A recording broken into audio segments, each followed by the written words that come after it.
is Warriors Anonymous. Well, I think after that, the Warriors will definitely be going back to Wally. Oh my goodness. Wowee. What a weekend. What an occasion. We'll get into that in a second, just after I mentioned that warriorsanonymous.co.nz is your one place to get all your Warriors Anonymous merch. So get it there and get it all delivered out to your door. You can keep warm, you can look good, and you can support the kaupapa as well. So it's all good things right there.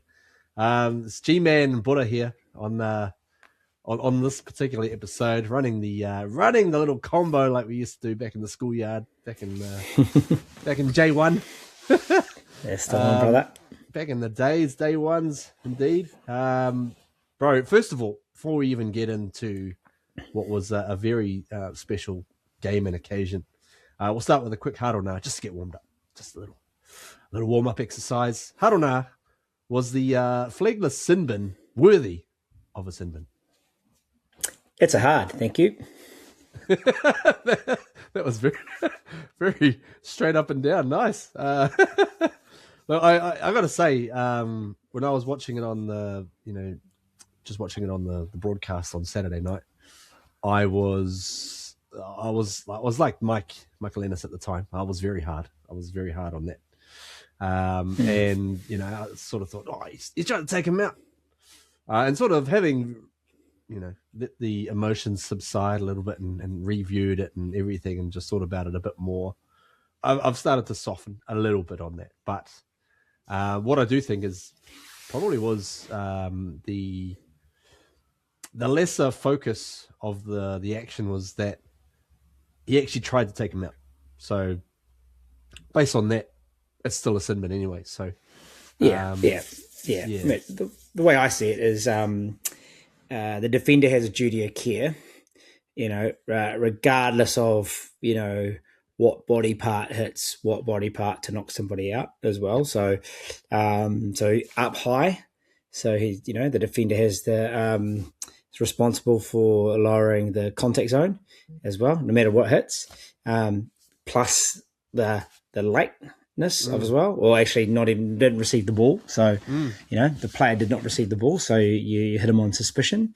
You add those together, you get 34,852 fans buying for blood. To kind of just add it to the drama of it all. But look, I agree. I think it was a sin bin, and then I understand, he hasn't been charged and cited, and I don't think he needs to be, because I don't think it was reckless as well, and I think it was dealt with in the game, and I think it's great officiating, and then also from a match review point of view, the punishment's been served. Move on.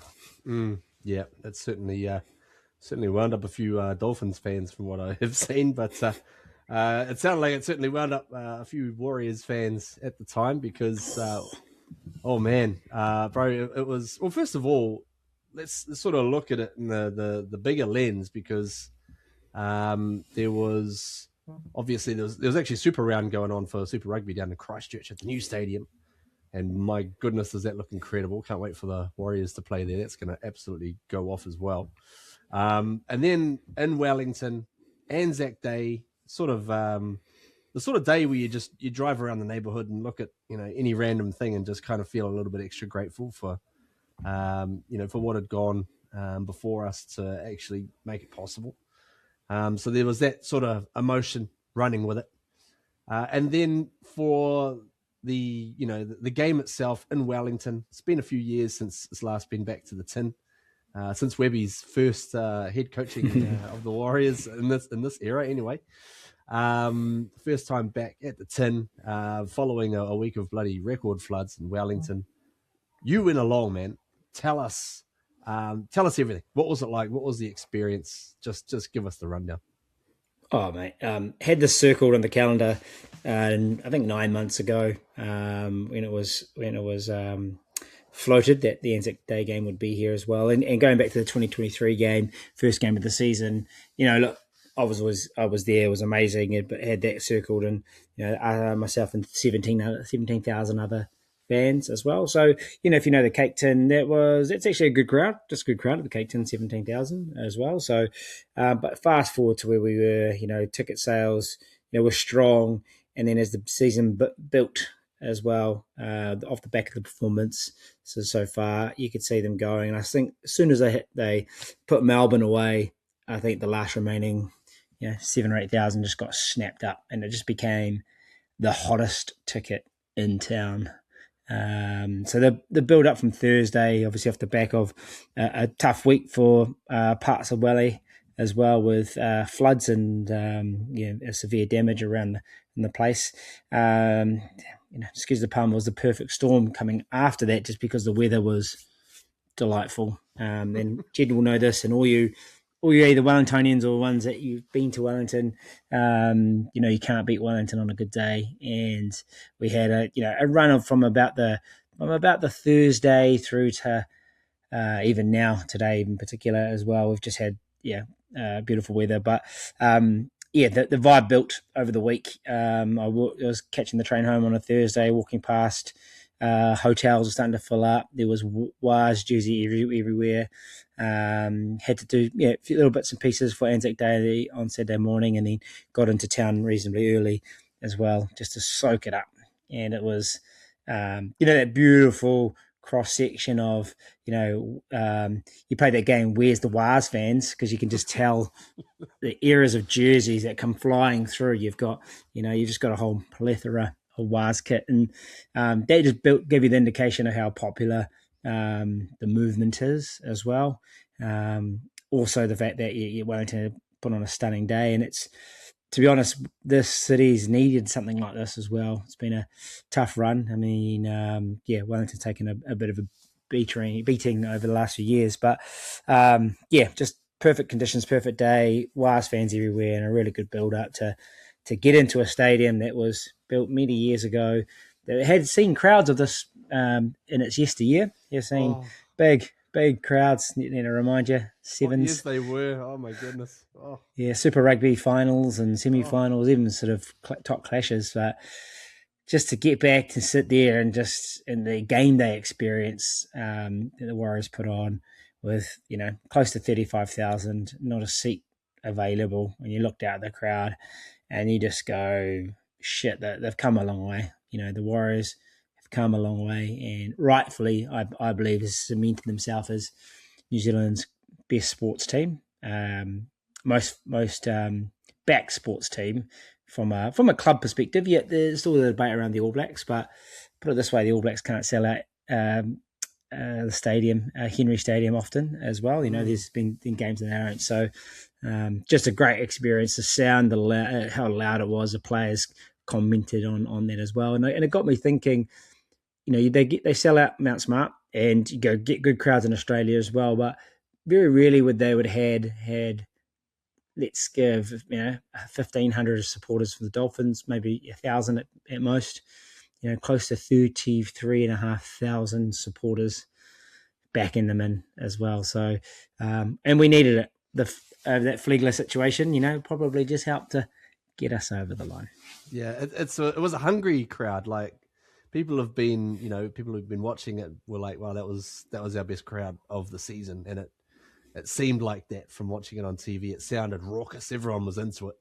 The fans were just hungry. Like, a lot of people like yourself and me would have been sort of experienced those heydays of when Joni used to play there, and Cullen, and then we had some cracking Warriors games as well, and then of course the Sevens was just magic. So great to see, man. Great to see that there was so much joy. You could feel it. You could see it, and you could hear it. Far out, what a time. Buzzing from even from over here, man. Like, woof. So I guess that does really bode well for getting more games back in the capital, and obviously Wellies will just turn on the weather for those particular days, and then whatever happens after that is going to happen. But bro, how important was it? Because watching this game, I was watching it thinking, in years gone by, 100% this game would be one that we would have lost, because we fell into a hole. We had a lot of sort of near misses, a couple of close calls on no tries and that sort of stuff, and often that has come back to bite us. But we hung in there. How did you see it? I saw it sort of early on asserting some dominance in parts, and then the Dolphins, to their credit, resting that back, and doing what they do well. They're a very dangerous team. So there was just a little period there where we just couldn't handle that block shape at the back as well. We're probably a bit too passive, maybe not pushing up on the inside, and kind of got us kind of going backwards, right, a little bit on the skid. So, but just also felt like there were just a couple of little lapses, a couple of little passive reads, or just something that could easily be looked at as well and fixed up. But I thought for the most part, we were all right in the game. And then, I guess it's a lot closer than what we would expect. But actually, in the second half, I don't know if you saw us on TV, but we just felt that we were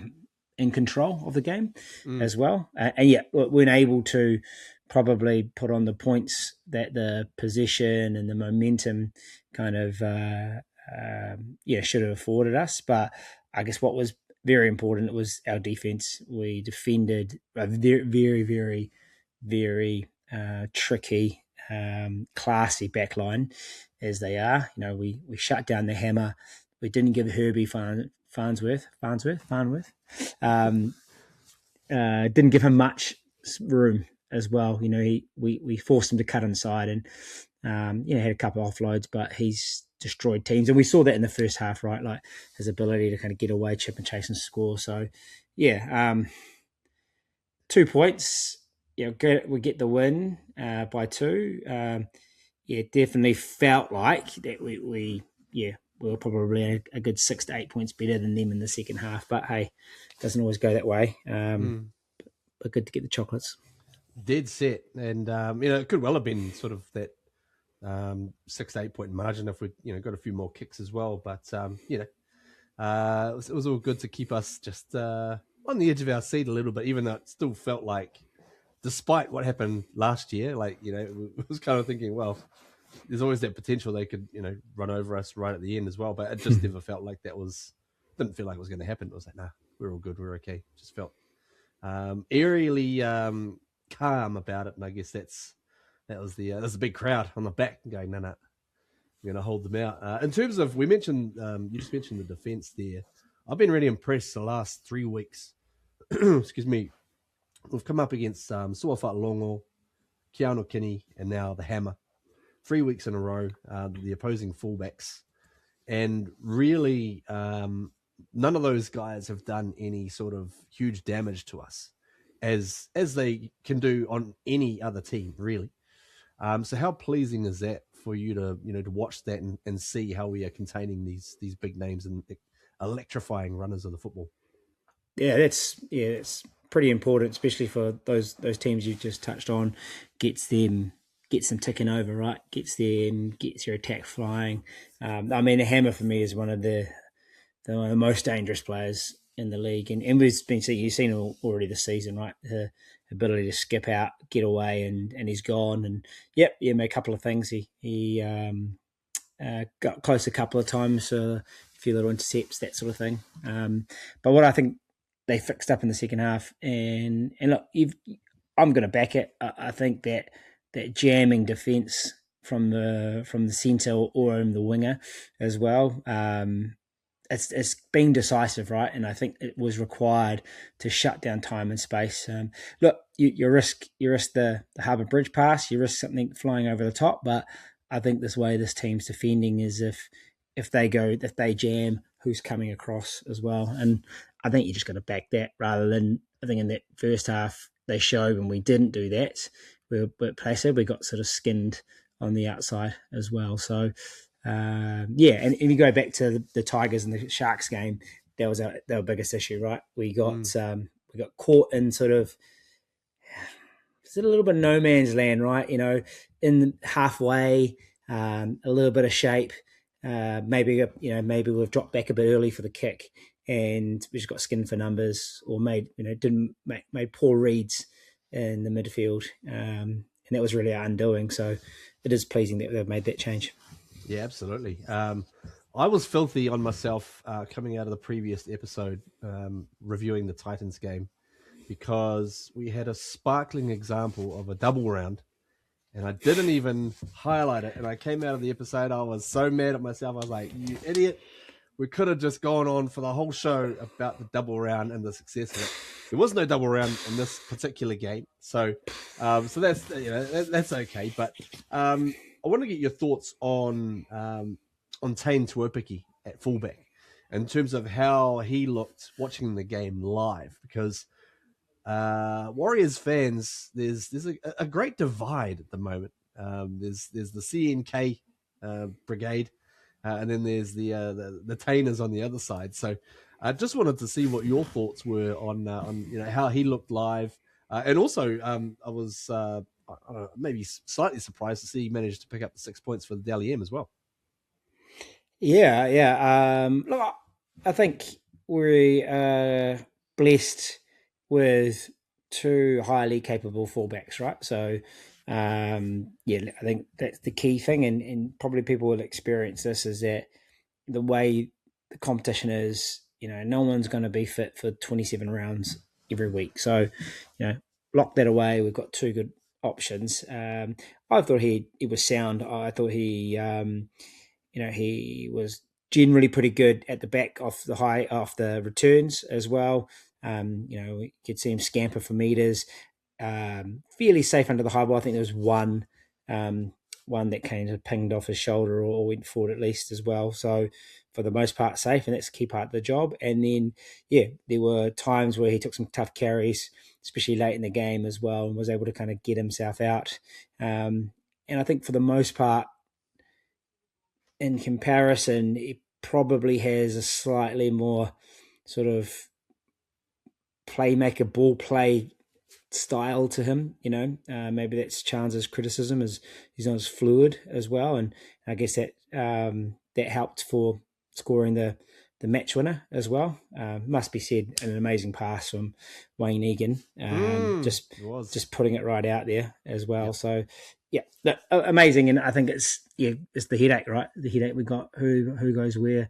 You're always going to get pros and cons, and I guess one of the things that got me thinking about the back three at the moment, probably contributing to watching the game, is we're probably 5 or 10 meters shorter than our set as well. So I don't know what the official stats were, but watching the game, I felt that there were times that the Dolphins were definitely kicking in our territory, and there were times that we were kicking within our territory. So I think maybe they slightly won that battle, and I guess you've just got pros and cons, right, with Tuopiki probably not chewing up the meters like Chance does, the direct hit meters straight out of yardage.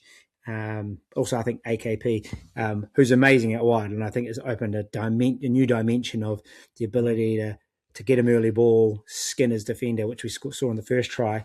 But I guess the gap on his game is he's not as he's not as strong out of yardage as well. So, but it's just a different way we're looking at the game. Yeah, loving the little combo that Roger and Lofiana are developing out there on that left side. The 3 games that they have been set there. It's kind of funny, isn't it? Old Pompey goes out on a ridiculous, suspension. So he's out for a couple of weeks, and Roger gets bumped into centre, and then him and Khan Pereira combine their powers, and my goodness, now Pompey's working his way back from cup all of a sudden. It's like, wow. Do you think that could be our left side attack, those two, Roger and Olofiana? Oh, I think you got to keep going to the well, eh? So I think we all know with Olofiana, we just have express pace, which in this game you just can't, you can't take for granted, right? Like, and that first try looked so simple as well, but and I hate to kind of say this, you look across the league, and our mate, love him, is just such a hearty player, Marcelo Matoya, but he's struggling at the moment, and I guess part of that game is the pace as well, what you expect from a winger too. So But you got AKP out wide. The other thing I love about Roger being there as well is that he's got that unders run as well, which, Roger cutting back with Dodge, his footwork is just, again, is, you're not getting the meters out of yardage, but you're also mid-set, you're getting the ability to cut under as well. So, I think it's a good little combination for now. But it's the good thing about this team, and when players go down or suspended or whatever, we've got options. It's like the defence has to they have to respect the edge, not let Cam Pereira get on the outside because he's quick for them, but also they don't want to overcommit too far that way because then Roger can cut back in and cause problems as well. So and also Chanel is doing a great job just pulling the strings out there, which is going to be interesting to see how the next couple of weeks unfold because this is recorded Monday night before the release of the team list and B, the recovery report. But included in that recovery report is a number of names set to return. Among them is, of course, Adam Pompey's already back already, available. Timade Martin is available. Chans is supposedly available as well. And also a guy called Luke Metcalf. So that kind of brings about the question of what we're going to do in the halves once again, because Luke's kind of been he's kind of been the jinx, I guess, for the two games that we'd lost. All of a sudden he comes in and we fall apart, and it was like, what's going on here? And the Warriors fans get all excited. But what are you thinking, bro, amongst the Tanner Boyd Chanel combo? And where does Luke maybe fit as he's working his way back? Yeah, I think you've just got to respect that the team is in a good space now and is playing good. It's got a good balance to it, to the side. From a halves point of view. So, look, I think we've learned the lesson from a few weeks back where we made those adjustments, and look, they weren't just purely down to that, but they were one aspect that we couldn't fire in, especially that attacking sense. And look, I think if you're someone like Luke Metcalf, you probably just go to Webby and say, look, put me in cap. I'll come back through cap. I guess you just want to get some live competitive footy under your belt, because the rumor was he'd been killing it in training, and no doubt he probably was as well. So there was enough confidence to go back. But I think at the same time, you just got to say that this team, this current setup is going well. Come back through cup. The beauty of the 6-man bench is that you may find an opportunity to kind of bring him in as well and move some pieces around. So, it just got me thinking a little bit around, what's to say if Way goes down early and, you got Healy there as well. But at the same time, Chanel is good for playing in the 9 role. So you could probably bring him into that too, especially maybe if you want to change the game a little bit as well. So, I guess it's the beauty of having a bench, a dynamic option like that as well. So, I think for this week in particular, look, you've got to stick with how the team's going. Could you just imagine a cup team with Metcalf, Pompey, Timade, Martin, and Chans all lining up? That would be a heck of a lineup. In terms of the, obviously we're going to lose, Ali's going to be out, and Mitch Barnett as well, with the old, the head knocks. Poor old Mitch, he can't catch a break at the moment, the old fella. Are we thinking maybe like a, straight swap, like a Marata Nukore, if he's available, to come straight in for Mitchie on the bench? And then maybe a Pompey at centre or Chans, or what do you reckon around that side? Yeah, I'll probably, if it was me, I'd probably put Pompey into centre as well. So just, I mean, look, we know Chans is a world-class player and he plays the Kiwis, but there was definitely some defensive issues and just some poor defensive reads in those 2 games he had there as well. So, and I guess that last time he came back to fullback. So that's a big talking point. But Pomps probably goes back there as well. And yeah, Marata looking through, obviously Tanner Stowers isn't available back yet. So, and just thinking about middle options, I think they don't often look to him for this, but they have in the past, right? I don't think he's a preferred middle.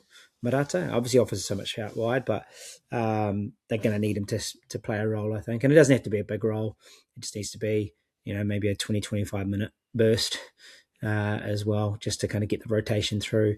You could see in the weekend, actually, Dimitrik and Aaron, swapping a little bit, getting a little bit more meters out there, I think partly because Aaron, after that 45-meter run, looked like he'd cramped up a little bit as well, so had to go off and then got back on. Yeah, poor fella. You can see him going, hey, waving to the sideline. They're like, no, keep going, bro. He's like, no. Oh, that was funny. That was really funny. Yeah, interesting. Another guy as well, I keep forgetting about, is Morgan Gannon. He's another guy who can't seem to catch a break. He is one who's actually been unavailable as well recently because of head knocks. So he could factor in somewhere in there as well. But it's interesting to note that as it stands at the moment, both Chanel and Tanner Boyd are unsigned beyond this season. So let's go a bit of deal or no deal. What are you thinking? We'll start with Chanel. Deal or no deal to get extended? Deal. Yeah, I think. Yeah, you just got it on the strength of his performances. What he provides the team, the club as well. His fitness, his versatility.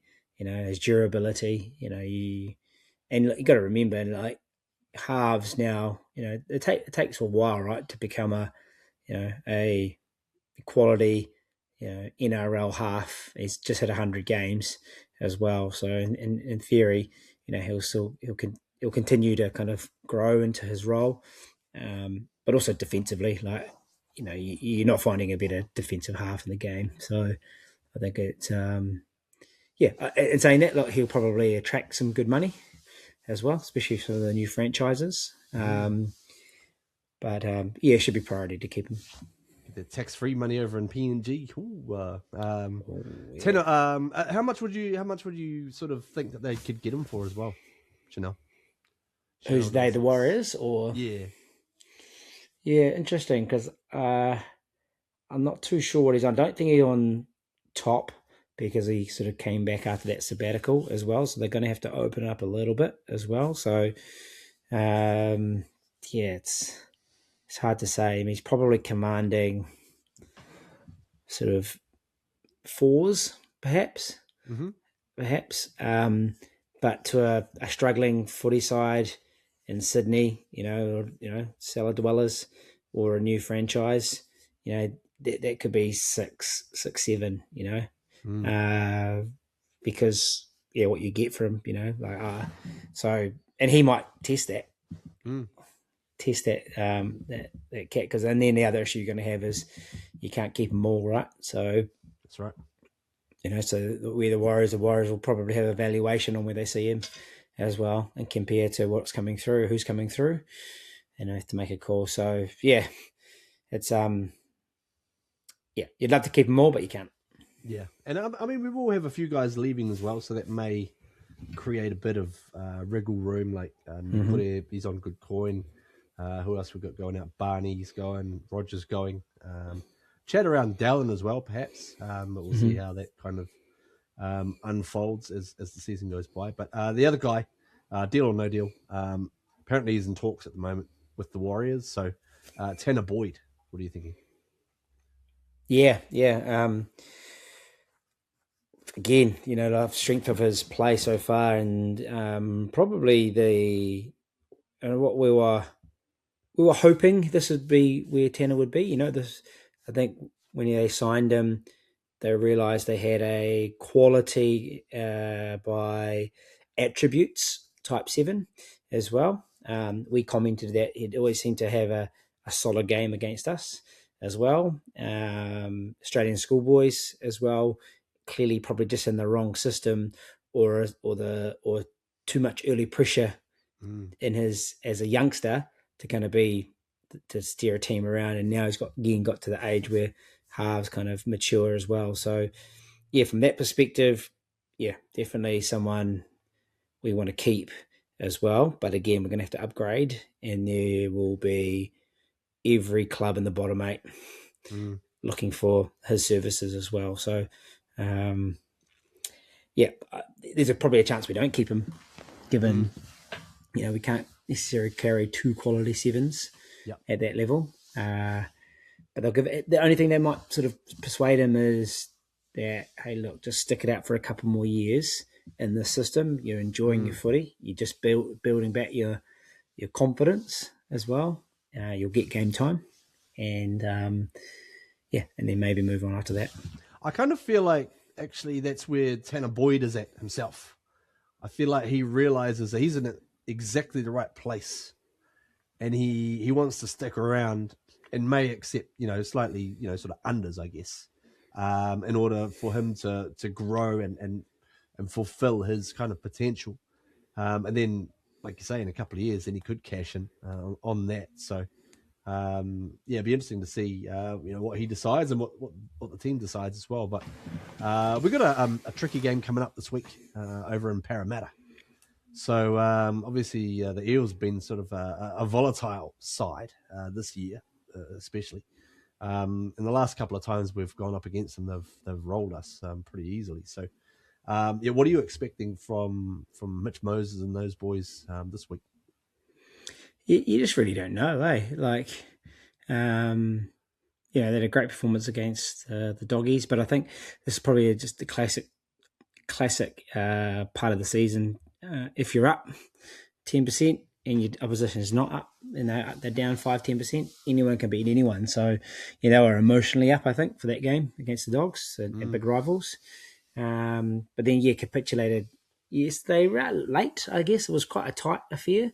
Capitulated late as well against a really resurgent, high-flying Manly Sea Eagles, right? Which, I don't quite trust the Manly Sea Eagles, but, they're just rolling on. Speaking of volatile.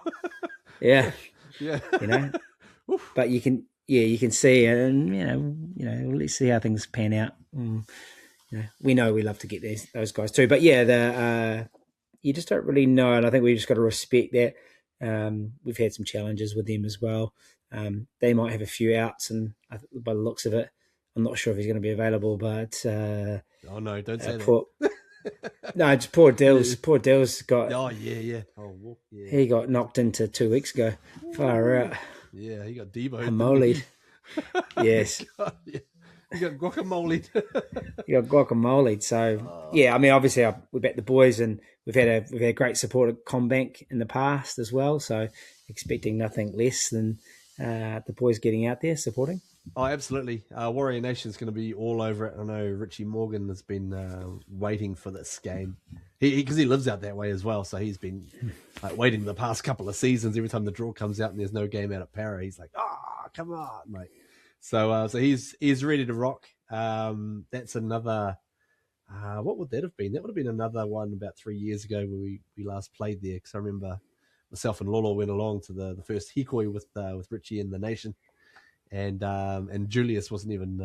He was still in the belly. So that was a fun time. That one 3 years ago. We're playing all the greatest hits. Hopefully, it turned out well that time. So hopefully we can do it again. But bro, any further points you want to chuck in before we jump out? Yeah, probably the one point, and maybe just for fans, there was probably a little bit of disappointment in Lecker's performance across Warrior Nation as well, and you could definitely get a sense of that at the stadium. Obviously, when they announced his name, he got the biggest cheer, right? And absolutely, he's such a talent. There's probably a couple of things going against him, and I just don't think they're necessarily providing the opportunities for him as well. So, I think there's times he's got to come looking for some work as well. But there were times where they give him sort of that sort of at the line pass with defenders on, and it's just not him, and I'd love for them to find a space to give him early ball. Yeah. Enough early ball, and that's where he's dangerous. And they're not coming into the teeth of the defence, but perhaps looking, out wide. So that would be one thing I think I'd love to see them. Maybe even, one of those Wayne Egan passes flat, straight to him, with a couple of defenders on the line. So just a little bit of that, and maybe he might even just benefit from coming off the bench for a week, or maybe a spell this week. Partly, I think seeing Laban come in as well, and I think I think he's performed really well as a starter as well. Takes a sting out of the game too, and also he's devastating in his own right too. He's a great line runner as well. So, but perhaps to kind of just to let Leka off the lead later in the game, fresher as well, might just be the spark we need, but it might just be one of those things to keep up your back sleeve, just to really kill the game off as well. So perhaps that's the option for this week. Mate, that's a great point. The short ball right at the line, it's not currently a real strength of his necessarily. He is the kind of guy that if you just give him just a little bit of room, earlier ball, give him one of those 2-out passes that they were throwing from dummy half a few weeks ago against the Storm, which I really liked. Get him some of those and just see what happens, because he can make magic, right? Yeah, he just needs a slight. Well, it actually doesn't. He just needs man on man, and he's fine.